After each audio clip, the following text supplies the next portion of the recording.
Comment aborder les échecs et les revers que nous subissons dans notre devoir? Vivriez-vous dans la négativité et l'incompréhension? Quelle est la volonté de Dieu lorsque nous sommes confrontés à ces difficultés? Ce témoignage vous aidera à comprendre comment rechercher la vérité et tirer des leçons de vos échecs et de vos revers.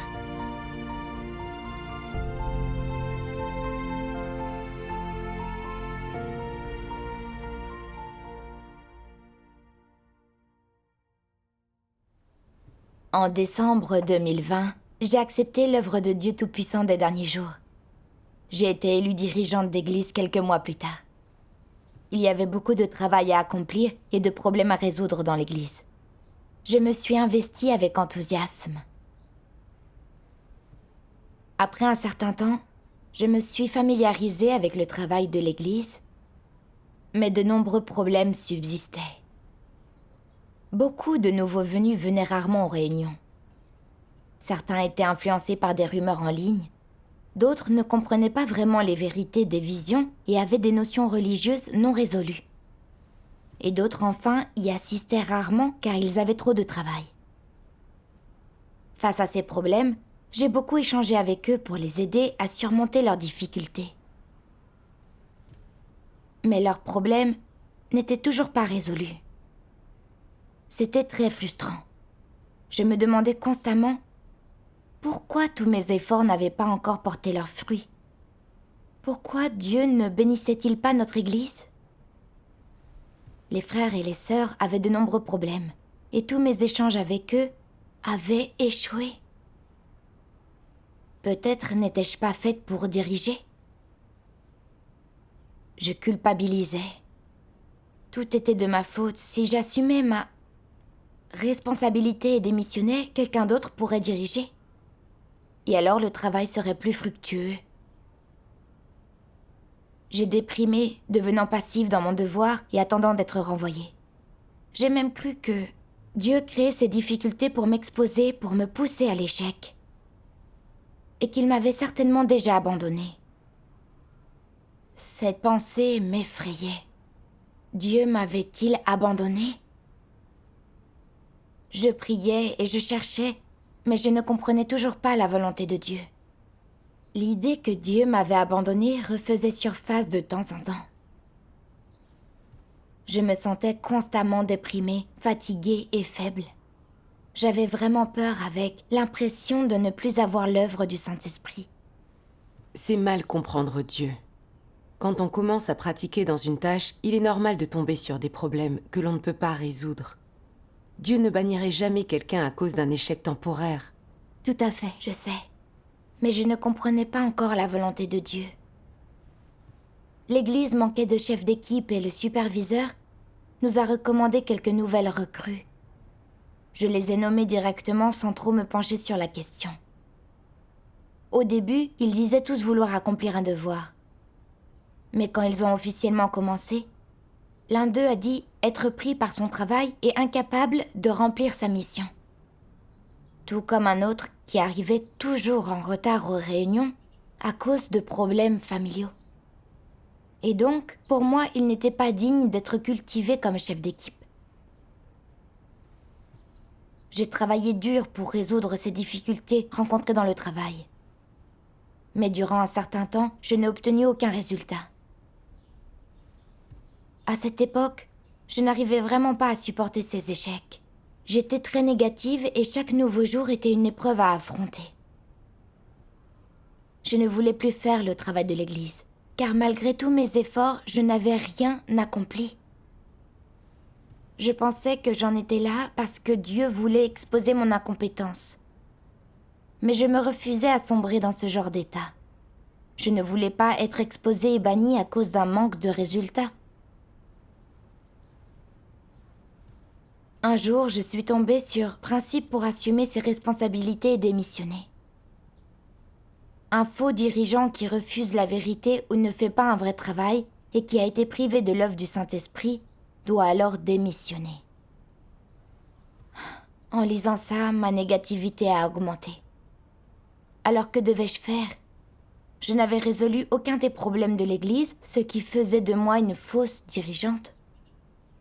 Devais-je assumer et démissionner, laissant une personne compétente diriger? Ton appréciation de toi était fausse. Un faux dirigeant refuse la vérité et ne fait pas de vrai travail, alors il doit démissionner. Tu comprenais peu de principes, mais ça ne faisait pas de toi une fausse dirigeante. Quand on ne sait pas faire une chose, il faut chercher davantage et collaborer davantage avec les autres. Absolument. As-tu échangé avec d'autres frères et sœurs? L'as-tu fait? Non. J'avais peur de leur dévoiler mon incapacité. Cela faisait déjà 3 mois que je travaillais pour l'Église, mais je n'avais toujours pas résolu les problèmes qui existaient en son sein. Et dans cette situation, je ne comprenais toujours pas la volonté de Dieu et je n'avais pas progressé. Je me méprenais même sur Dieu. Je craignais que les autres pensent que j'étais trop négative.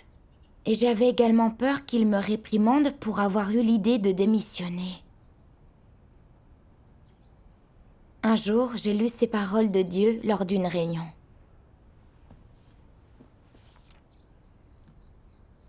Tu es une personne ordinaire. Tu dois passer par de nombreux échecs, de nombreuses périodes de confusion, de nombreuses erreurs de jugement et de nombreuses déviations. Cela peut exposer pleinement ton tempérament corrompu, tes faiblesses et tes défauts, ton ignorance et ta sottise, te permettant de te réexaminer et te connaître toi-même, et d'avoir connaissance de l'omnipotence et de la pleine sagesse de Dieu de son tempérament. Tu obtiendras de lui des choses positives et tu arriveras à comprendre la vérité et à entrer dans la réalité. Tu vivras beaucoup de choses qui ne se passeront pas comme tu le souhaiterais, contre lesquelles tu te sentiras impuissant. Avec cela, tu dois chercher et attendre. Il faut que tu obtiennes de Dieu la réponse à chaque question. Et que tu comprennes à partir de ces paroles l'essence sous-jacente de chaque question et l'essence de chaque sorte de personne. C'est ainsi qu'une personne ordinaire et normale se comporte. Amen. Amen. Amen. Dieu est d'une incroyable sagesse. J'ai alors gagné une compréhension nouvelle de l'œuvre de Dieu. J'ai vu que tout le monde devait essuyer des échecs et des revers dans son devoir, et que la volonté de Dieu était de me faire chercher la vérité à travers tout ça pour résoudre ma corruption. Oui. J'avais rencontré quelques difficultés dans mon travail et connu quelques échecs, mais je n'avais pas cherché la vérité ou la volonté de Dieu, songeant uniquement à démissionner parce que j'avais l'impression de ne pas avoir réussi dans mon devoir et de ne pas m'être comportée en dirigeante. Je n'avais même pas parlé aux autres de mon état réel. J'étais vraiment ignorante. Je ne comprenais pas la volonté de Dieu ni pourquoi il laissait ce genre de choses m'arriver. J'ai alors vu, grâce aux paroles de Dieu, que je n'étais qu'une personne ordinaire et qu'il était donc normal que je rencontre des difficultés et des échecs dans mon devoir. La volonté de Dieu s'exprimait. Effectivement. Et donc, je me suis ouverte aux frères et sœurs quant à mon état récent et j'ai demandé leur aide. Je leur ai confié que j'avais pensé à démissionner. Ils ne m'ont pas rabaissée, au contraire. Ils m'ont encouragée et ont échangé avec moi sur les paroles de Dieu. Cela m'a émue. Dieu soit loué. Quand nous rencontrons des difficultés, il vaut mieux les partager avec les autres. En effet. Oui. Puis ils m'ont lu ces paroles de Dieu Tout-Puissant.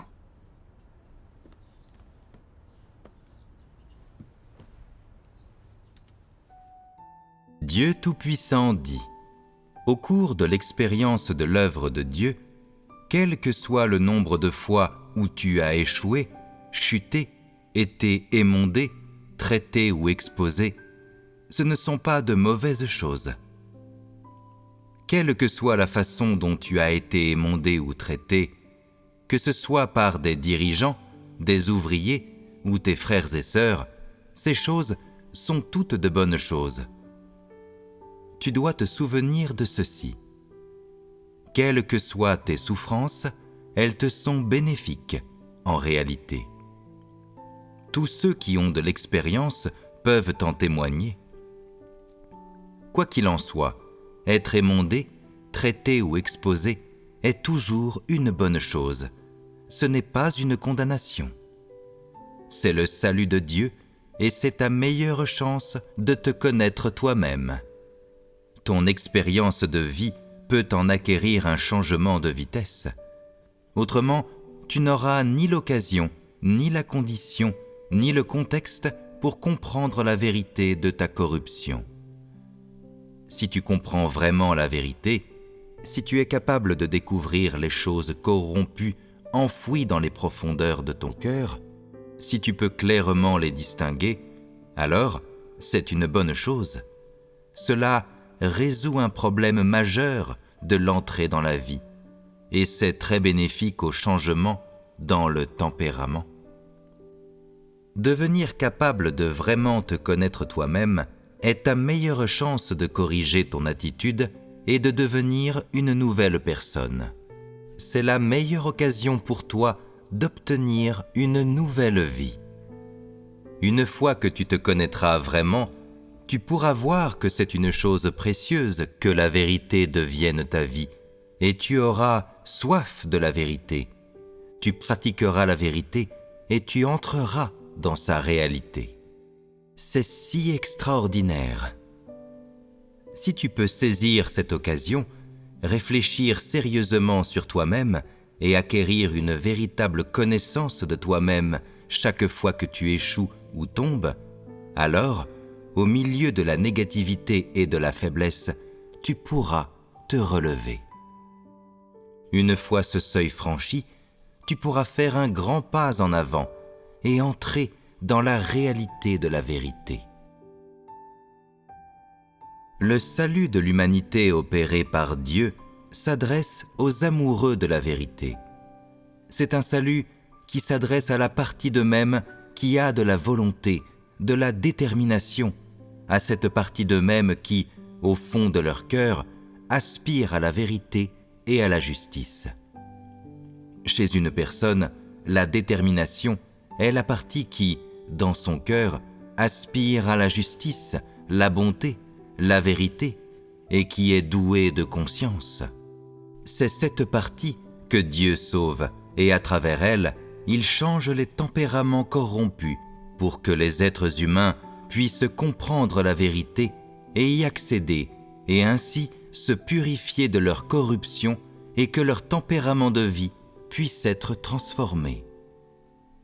Si ces qualités te font défaut, impossible pour toi d'être sauvé. Pourquoi dit-on que Pierre est un fruit ? Parce qu'il y a en lui des choses de valeur, des choses dignes d'être perfectionnées. Pierre cherchait la vérité en toutes choses, il était déterminé, il était ferme dans sa volonté. Il avait de la raison, il était prêt à endurer des épreuves et il aimait la vérité dans son cœur. Il ne lâchait pas prise face à ce qui se passait et il était capable de tirer des leçons de toutes choses. Tous ces éléments sont des points forts. Si tu n'as aucune de ces qualités, c'est mauvais signe. Il ne te sera pas facile de gagner la vérité et d'être sauvé. Si tu ne sais pas comment faire l'expérience des choses, ou si tu n'as aucune expérience, tu ne pourras pas résoudre les difficultés des autres. Comme tu es incapable de pratiquer les paroles de Dieu et d'en faire l'expérience, et que tu ne sais vraiment pas quoi faire quand il t'arrive quelque chose, et que cela te contrarie, que tu fonds en larmes quand tu rencontres des problèmes, et que tu deviens négatif et t'enfuis quand tu essuies des revers mineurs, et que tu es toujours incapable de réagir de la bonne manière, en raison de tout cela, il ne t'est pas possible d'entrer dans la vie. Amen. Après avoir lu ces paroles, une sœur a échangé avec moi. Quels que soient les revers auxquels nous sommes confrontés, nous devons rechercher la volonté de Dieu, sans renoncer à la vérité et à notre devoir. Renoncer à son devoir ne permet pas de résoudre les problèmes. C'est vrai. Ce n'est qu'à travers les problèmes rencontrés dans nos devoirs que se révèlent nos corruptions et nos lacunes, et que nous pouvons vraiment nous connaître. Sans ces expériences, on ne pourrait pas constater notre corruption et ce qui nous fait défaut. Comment pourrait-on changer alors? Exactement. Échouer ou trébucher n'est donc pas une mauvaise chose. Il faut alors chercher la vérité et apprendre. On ne peut pas se tromper sur Dieu. Si face aux difficultés, on démissionne et abandonne son devoir, comment faire l'expérience de l'œuvre de Dieu et rechercher le salut? Quel témoignage aurait-on? Dieu ne nous demande pas grand-chose. Si l'on fait preuve de détermination face aux difficultés, et si l'on prie et recherche la vérité, alors Dieu nous guidera et nous aidera. Elle avait raison. L'échange de cette sœur m'a beaucoup éclairée. J'ai compris que faire l'expérience d'échec était l'amour de Dieu et une bonne occasion pour moi d'en tirer des leçons. J'ai pensé à ce que Pierre avait vécu comme épreuve, épurement, revers et échec. Il avait parfois fait preuve de faiblesse charnelle, mais il n'avait jamais perdu foi en Dieu. Poursuivant la vérité et cherchant la volonté de Dieu, il avait comblé ses lacunes. Finalement, il avait compris la vérité et connu Dieu, atteint la soumission et l'amour pour Dieu.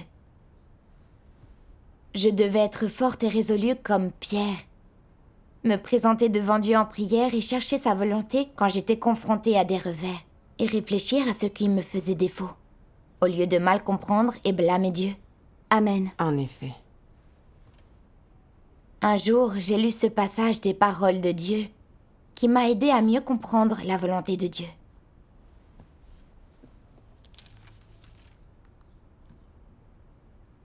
Les gens doivent apprendre à tenir compte des paroles de Dieu et à comprendre son cœur. Ils ne doivent pas se méprendre sur Dieu. En fait, dans bien des cas, les inquiétudes des gens sont liées à leurs propres intérêts.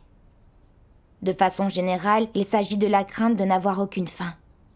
Ils se disent toujours « Et si jamais Dieu me met à nu, me chasse et me rejette ?»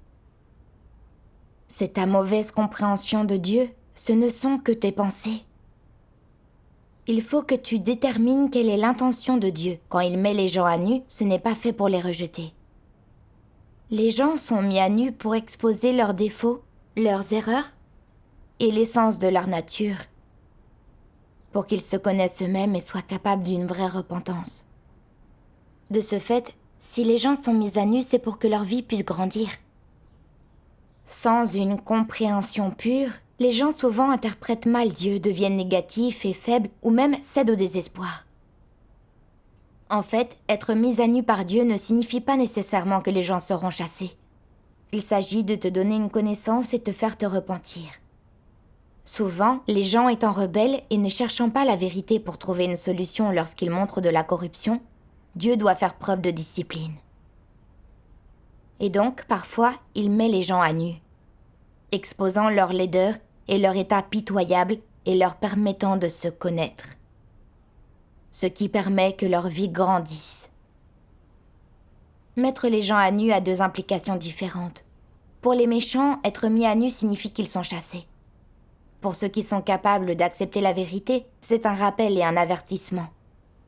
Cela les amène à réfléchir sur eux-mêmes, à voir leur véritable état et à ne plus être capricieux et irréfléchis. Car continuer ainsi serait dangereux. Mettre ainsi les gens à nu, c'est leur adresser un rappel, afin qu'ils ne soient pas confus, négligents ou blasés dans leurs devoirs. Qu'ils ne se contentent pas d'être juste un peu efficaces, pensant que leur devoir est à la hauteur. Alors qu'en réalité, à l'aune de ce que Dieu demande, ils sont loin d'être à la hauteur. Mais sont toujours complaisants et pensent que tout va bien dans leur conduite. Dans de telles circonstances, Dieu disciplinera, mettra en garde et rappellera les gens. Parfois, Dieu met à nu leur laideur, ce qui sert manifestement de rappel. Alors tu dois réfléchir sur toi-même. Accomplir ton devoir de cette manière est inadéquat. Il y a de la rébellion en jeu. Il y a là-dedans trop de choses négatives, c'est tout à fait superficiel. Et si tu ne te repens pas, tu seras puni. Lorsque Dieu te discipline et te met à nu, cela ne signifie pas nécessairement que tu seras chassé. Cette question doit être abordée correctement. Même si tu es chassé, tu dois l'accepter et t'y soumettre et te hâter de réfléchir et de te repentir. Amen. Amen. Amen. Ces paroles m'ont montré que le but de Dieu, quand il exposait les gens, n'était pas de les bannir, mais de leur faire reconnaître leur corruption et leurs lacunes, afin qu'ils puissent poursuivre la vérité pour résoudre leurs problèmes et progresser plus vite dans la vie. Oui. Absolument. J'ai alors commencé à réfléchir sur moi-même. Face aux difficultés et problèmes en tout genre, je ne méditais ni ne cherchais vraiment sa volonté. Je ne me posais pas de questions sur mes problèmes. Je croyais simplement que Dieu utilisait ces situations pour m'exposer et me bannir, que je n'étais pas apte à diriger et que je devais démissionner. Je me méprenais sur Dieu. J'ai alors compris que si tant de problèmes restaient sans solution au travail, c'était principalement parce que je ne mettais pas mon cœur dans mon devoir. J'avais sans cesse l'impression d'avoir beaucoup de choses à faire, mais je n'avais ni orientation ni objectif quand je travaillais. Je faisais ce qui me venait à l'esprit sans chercher à avoir des résultats. Certains avaient été induits en erreur par des rumeurs, mais je n'avais pas cherché à savoir sur quel aspect de la vérité je devais échanger pour résoudre leurs notions, afin qu'ils puissent discerner ces rumeurs et rester fermes sur le vrai chemin. Et quand je cultivais des gens, je ne cherchais pas les principes pertinents. Je n'essayais pas de comprendre clairement leur situation réelle, j'agissais sans réfléchir. Par conséquent, je n'accomplissais rien dans ce domaine non plus. Quant à l'abreuvement des nouveaux, je ne pensais pas à l'avance aux aspects de la vérité sur lesquels je pouvais échanger pour résoudre leurs problèmes. Et donc, je n'obtenais pas non plus de véritables résultats. Même si je donnais l'impression de travailler dur, je n'étais pas attentive. Et je résumais pas les problèmes affectant notre travail en temps voulu. Ce qui signifiait que rien n'était accompli. Je ne réfléchissais pas sur moi-même, ni ne cherchais les vérités dans lesquelles entrer. Ma première réaction était de rejeter la responsabilité sur Dieu, en supposant qu'il m'exposait intentionnellement. Je râlais constamment, et je refusais de subir des revers. Je voulais que tout se déroule facilement, que tout se passe simplement, en douceur. Je comprenais mal et je blâmais Dieu à la moindre difficulté. Comment aurais-je pu vivre l'œuvre de Dieu et bien faire mon devoir? J'étais extrêmement déraisonnable. Un être créé ne devrait pas se comporter ainsi. En comprenant cela, j'ai éprouvé beaucoup de regrets, alors j'ai prié. Dieu, tu as créé cette situation pour me former, afin que je puisse grandir dans la vie. Mais je n'ai pas compris ta volonté, je t'ai mal compris. Je suis très rebelle. Je t'en prie, guide-moi et aide-moi à comprendre mon tempérament corrompu. Amen. Amen. Ensuite, j'ai lu ces paroles de Dieu Tout-Puissant qui m'ont aidé à me comprendre.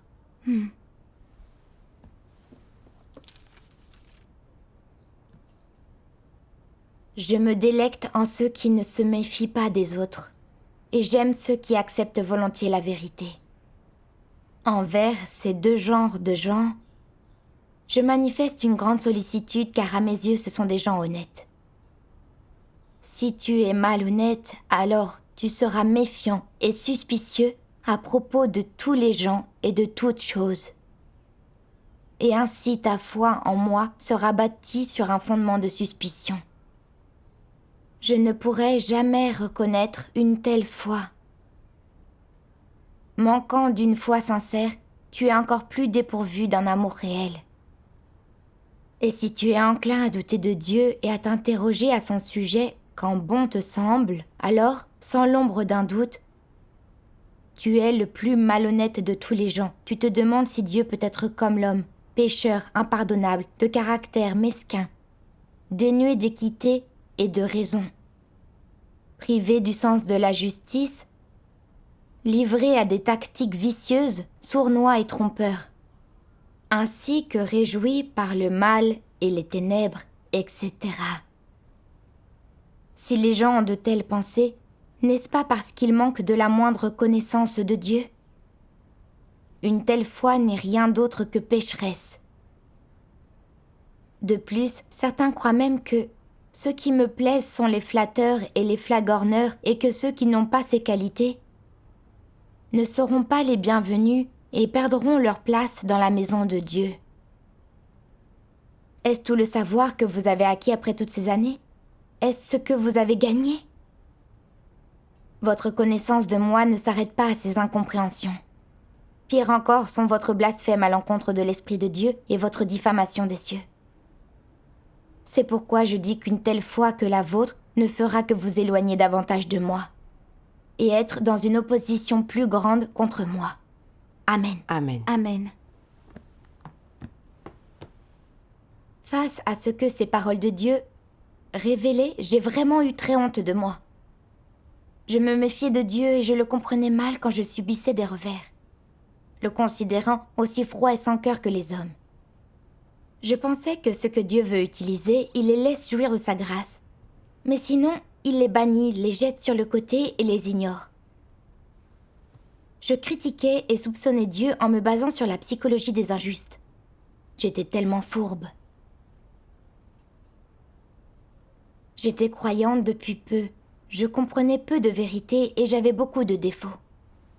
Mais les frères et sœurs m'avaient choisie comme dirigeante, me donnant l'occasion de pratiquer, afin que j'apprenne la vérité plus vite et entre dans sa réalité.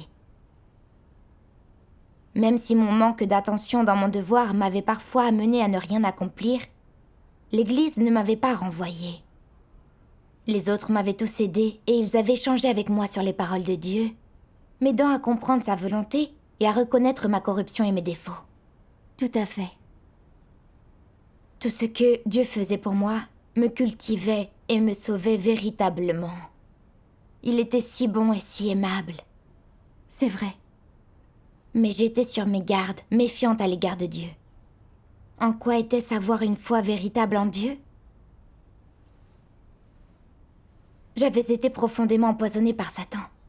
J'avais toujours cru à des mensonges tels que « Ne fais confiance à personne, parce que même ton ombre te laissera dans l'obscurité. » Et « Tu ne peux pas être malveillante, mais tu dois rester sur tes gardes. » Alors je me méfiais de tout le monde, je me méfiais même de Dieu.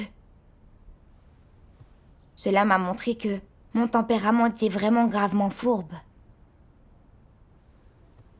Et que mes doutes et mes incompréhensions à l'égard de Dieu venaient entièrement de là. Face aux difficultés, j'avais douté de Dieu et l'avais mal compris.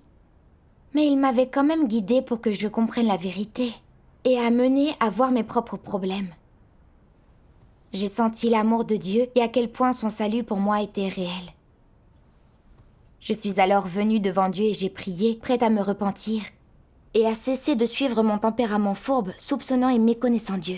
Amen. Dieu soit loué. Plus tard, j'ai lu ce passage des paroles de Dieu.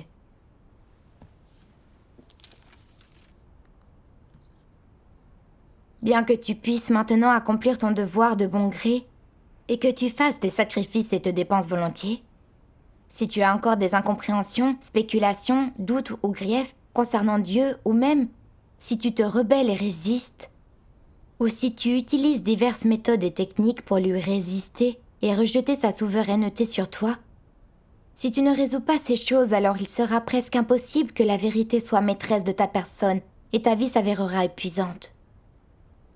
Les gens ont souvent des difficultés et sont tourmentés dans ces états négatifs, comme s'ils avaient sombré dans un bourbier.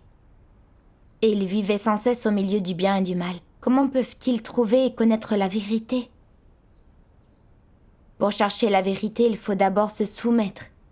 Après une période d'expérience, ils peuvent obtenir un certain éclairage. Comprendre la vérité est alors aisé.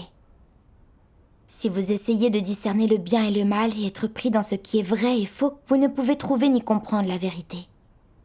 Et si vous ne pouvez jamais comprendre la vérité, qu'en adviendra-t-il? Ne pas comprendre la vérité engendre des notions et incompréhensions sur Dieu. Ainsi, il est facile d'avoir des griefs. Quand ces griefs surgissent, ils deviennent opposition. L'opposition à Dieu et la résistance contre lui est une grave transgression. Et des transgressions nombreuses se transforment en maux variés et vous devriez alors être punis. Voilà le genre de choses qui arrivent quand on est pour toujours incapable de comprendre la vérité. Amen. Amen. Amen. Lire cela m'a fait peur de ce qui s'était passé. Si j'avais continué à vivre dans un état de négativité, à ne pas chercher la vérité, à ne pas m'ouvrir aux frères et sœurs, j'aurais vécu selon mon tempérament fourbe en comprenant mal Dieu. J'aurais pu blâmer Dieu et lui résister, ce qui est une transgression. J'aurais même pu m'opposer à Dieu. C'est dangereux. En effet. Pendant cette période, j'avais mal compris et remis Dieu en question, étant presque sous l'emprise de mon état négatif. J'avais sans cesse redouté d'être bannie. Je n'avais aucun sentiment de liberté.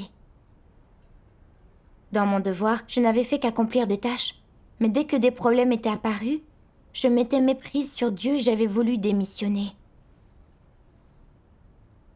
Ce sont les paroles de Dieu qui m'ont aidé à m'ouvrir aux autres, à chercher la vérité et à connaître mon tempérament corrompu.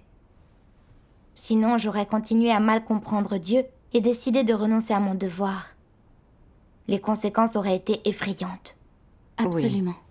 En étant sur ses gardes et en comprenant mal Dieu, on s'oppose à lui. On risque de renoncer à son devoir ou même de trahir Dieu. Quelle terrible conséquence. Tout à fait. En recherchant la vérité, on dissipe ses incompréhensions sur Dieu. Effectivement. J'ai lu un autre passage des paroles de Dieu, qui m'a donné un chemin de pratique face aux problèmes que je pouvais rencontrer dans le travail d'église.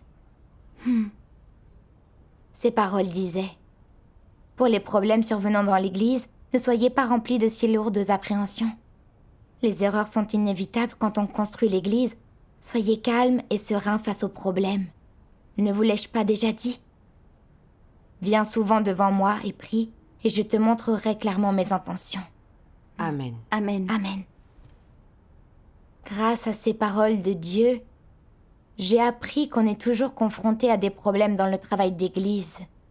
C'est normal et Dieu permet que cela se produise. Quand on rencontre des difficultés, tant qu'on prie sincèrement et qu'on s'en remet à Dieu, il nous guide. C'est vrai. Des nouveaux croyants ayant accepté l'œuvre de Dieu des derniers jours ne comprennent pas bien les vérités des visions et peuvent être égarés par des rumeurs. Je devais m'en remettre plus à Dieu, utiliser ses paroles pour exposer les ruses de Satan et aider les nouveaux à s'enraciner dans le vrai chemin. Ayant compris la volonté de Dieu, j'ai repris le travail d'église. J'ai résumé les erreurs et problèmes que nous avions rencontrés précédemment, m'équipant des vérités qui concernaient les problèmes affectant les nouveaux croyants, puis je les ai aidés à les résoudre par l'échange. Pour ce qui était de cultiver les gens, j'ai cherché ces principes et prié avec mon cœur. Puis dans les réunions, j'ai observé les gens aptes à être cultivés selon les principes. Sélectionner les gens de cette façon s'est avéré un peu plus précis. Bien. Dieu soit loué. Une excellente façon de pratiquer. Certes, il m'arrive encore de rencontrer des échecs et des difficultés dans mon devoir, mais j'aborde maintenant ces questions sous un angle différent. Je me demande, quelle leçon Dieu veut-il que je tire de cette situation? Je m'assure de prier, de lire les paroles de Dieu et de chercher un chemin de pratique. Et j'ai appris à demander de l'aide à d'autres frères et sœurs. Les autres me font remarquer des problèmes dans mon travail, et je suis capable de voir mes propres défauts et lacunes. Je ne crois plus que Dieu cherche à me rabaisser. J'y vois plutôt une occasion de réfléchir sur moi-même et de poursuivre la croissance dans la vie. Exactement. Un jour, une sœur m'a confié: tu es devenue plus patiente dans l'abreuvement des nouveaux croyants. Tu cherches mieux la volonté de Dieu lorsque tu rencontres des problèmes. Entendre ça m'a beaucoup émue. Même si ce n'était qu'un petit changement de ma part, j'avais fait l'expérience que l'amour et le salut de Dieu pour l'humanité étaient purs et réels. Dieu me guide toujours, il me conduit, il est à mes côtés. Je suis résolue à faire mon devoir et à satisfaire Dieu. Dieu soit loué. C'est une expérience merveilleuse qui nous serait inaccessible si nous vivions dans le confort. Oui. Tout à fait. Dieu soit loué. Dieu soit loué.